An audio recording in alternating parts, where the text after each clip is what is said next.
Hi there guys, welcome to Devotion with Oswald Chambers and myself, David for Mark. April 10th, complete and effective decision about sin is the devotion for today. And Chambers references Romans 6 verse 6, and Romans 6 has to be one of the most theologically rich scriptures, chapters in the Bible. I really encourage you to go and spend a lot of time on all of Romans, but Romans 6 is really powerful. It reads, Romans 6:6, our old man was crucified with him, that the body of sin might be done away with, that we should no longer be slaves of sin. And he starts off the devotion with co-crucifixion, which is a very interesting term.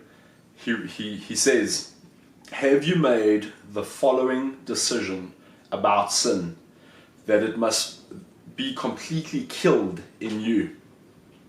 It takes a long time to come to the point of making this complete and effective decision about sin. It is, however, the greatest moment in your life once you decide that sin must die in you. Not simply be restrained, suppressed, counteracted, but crucified, just as Jesus Christ died for the sin of the world. We want sin to be done away with altogether. That's why Christ came. He continues, no one can bring anyone else to this decision. We may be mentally and spiritually convinced, but what we need to do is actually make the decision that Paul urged us to do in this passage, and that is to crucify. We must be crucified with Christ. We must crucify the old man with Christ on the cross. So I'm going to break this down a little bit quickly, or really provide more of an overview of that whole first paragraph. And it's this, what he's speaking about here, this decision to completely kill sin within us, to crucify it, as when we were crucified on the cross with Christ, which we were, as well as being buried with him, vicariously through him, he imputed all of these things. It's as if we were crucified because we were with Christ on the cross, died with him, rose to life. We did all of those things with him.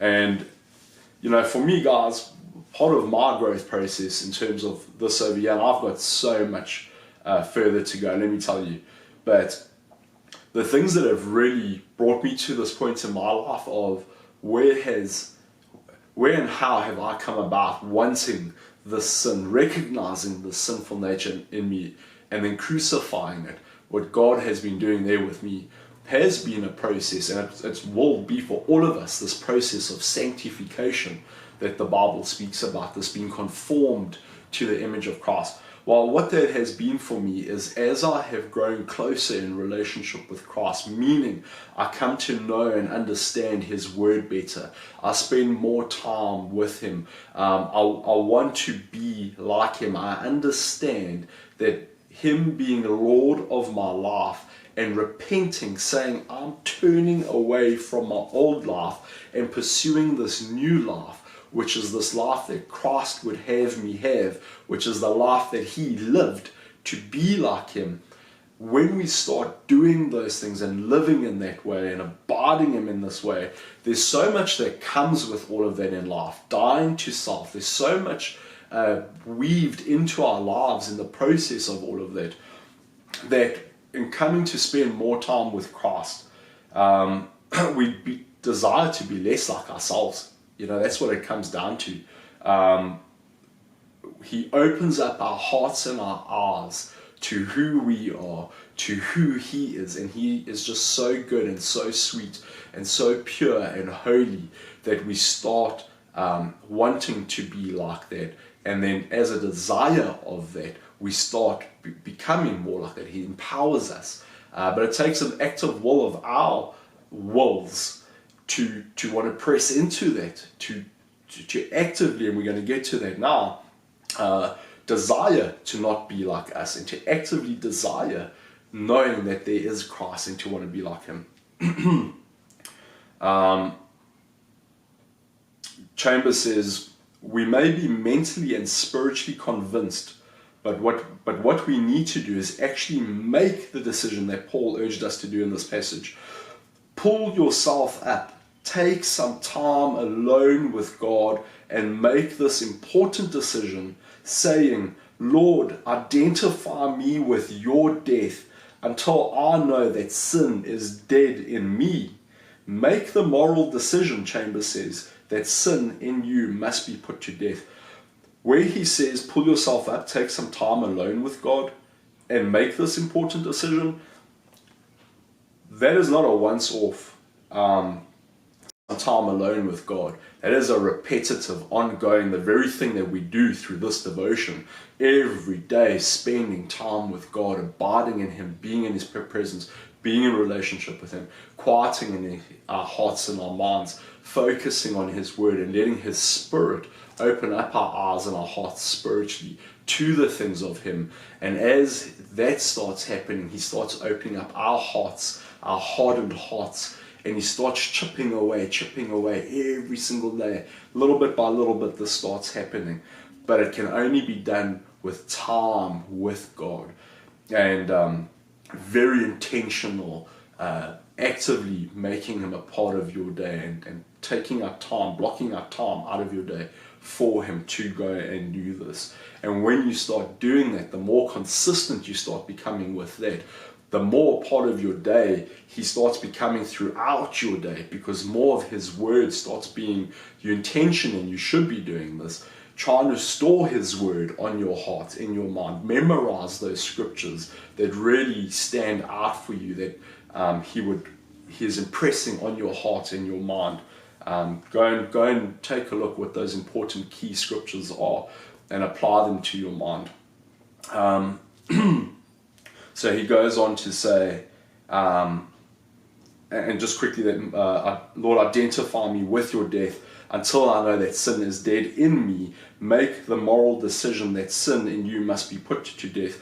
How this part of identify me in your death until I know that sin is dead in me, how do we know what that is? Well, part of this process of spending so much time with the Lord and actively abiding in him and pursuing him, wanting to be like him, when we start doing that, our old selves start becoming more known to us, plain to us. We start really seeing our sinful nature, and it starts becoming repulsive to us. There's a part of us, and this is the Romans 7, right? Paul's talking about the things I want to do, I do not do, and the things I don't want to do, I do. There's continuously this war waging inside of us, the flesh and the spirit. But the more we give way to spirit, the more spirit starts driving that flesh back, and we start being conformed to the image of Christ.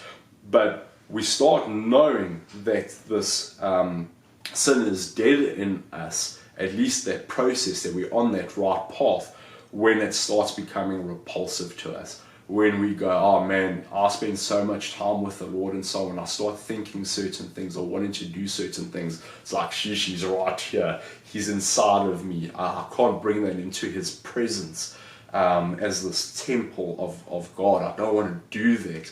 And it's the very relationship with him that starts making those things repulsive. And it's the very relationship with him that starts enabling you and giving you the strength to want to not do those things. And he's so good to us in that relationship. Chambers continues, this was not some divine future expectation on the part of Paul, but was a very radical and definite experience in his life. Are you prepared to let the Spirit of God search you until you know what the level and nature of sin is in your life, to see the very things that struggle against God's Spirit in you? And I wonder if Chambers had Psalm 139 in mind when he wrote this, which reads, Psalm 139 verses 23-24 search me, O God, and know my heart. Try me and know my anxieties, or my thoughts is what that Hebrew word translates to. Try me and know my thoughts, and see if there's any wicked way in me, and lead me in the way everlasting. And even as I think about it, even just know my heart, think about Jeremiah 17 verse 9, I think it is, that says, that the heart is wicked and deceitful above all things. Who can know the heart? And there really is a part to this, guy said, as I mature and grow in my faith, where I'll come to realize just how much I don't know my heart. And I start realizing the depths of my sinful nature. And God reveals that to me in a very loving way. And I hate that about myself. And it's a good place to be, because God starts going, man, these are the things, I'm showing you what I see. Those are the things, the deep things that you don't think were an issue. No, that's what I want. I want your heart, the very depths of your heart. And we, as we mature, the mature believer runs to God for that. This being complete, this decision about not wanting sin in our lives, this decision of wanting to be like Christ, knowing that we've been crucified to those things, this decision to go, I want to be like Christ and not like my old self, makes the mature believer and the growing believer want to run to God for those things, because this is hard stuff. Very often what keeps people from maturing in their faith is they don't like going to those parts of that world that's within inside of them. We don't like knowing how messed up we are. And it's that sinful nature, it's that very sinful nature that keeps God on the outer parameters and stops him from coming in. We are the ones that stop him there. But man, when you do that, you miss the opportunity of, we were created and designed to worship God. And you can only do that when you start becoming like him. Really do that when you start becoming like him, because you start knowing more and more about the things of his kingdom. And so the believer, as he matures, and the mature believer runs to God for these things, and not always very readily. Sometimes God has to pull us and drag us there, but then we get to that point where we go, Lord, search me, oh God. I confess that wickedness in me, Lord. I don't want that. Take that away from me, Father. And he starts searching our hearts, knowing our hearts, because we want to be purged, and therefore lovingly he purges us of those things. So Chambers continues, if so, will you then agree with God's verdict on the nature of sin, that it should be identified with the death of Jesus, meaning it's just like Christ died to sin, we want to die to sin? Do we make that decision? You cannot reckon yourself to be dead indeed to sin, Romans 6:11, unless you have radically dealt with the issue of your will before God. And I touched on that now, I explained that, and that really is a thing, guys. Do this battle of our wills to hang on to who we are and our sinful nature. We have to get to a point where we are realizing the depths of our sinful nature, that we don't want God there. And this is now a battle between the wills. God's will for us to be conformed to his image, and our will to hang on to our sinful nature and who we are. We have to get to that point where we go, Lord, I'll take over, teach me, make my heart soft, give me insight, give me wisdom, understanding, Lord, empower me to that your will overtakes my will and just presses me out like in a wine press, presses that out of me, Lord, because all I want is you. And Chambers finishes off, have you entered into the glorious privilege of being crucified with Christ, until all that remains in your flesh and blood is his life? I have been crucified with Christ. It is no longer I who live, but Christ who lives in me. And that's Paul in Galatians 2:20. And that is my hope for myself and my hope for you, that when the world looks at us and when everybody else looks at us as believers, all they see is Christ, and less of David and less of you. Have a great day, guys. Cheers.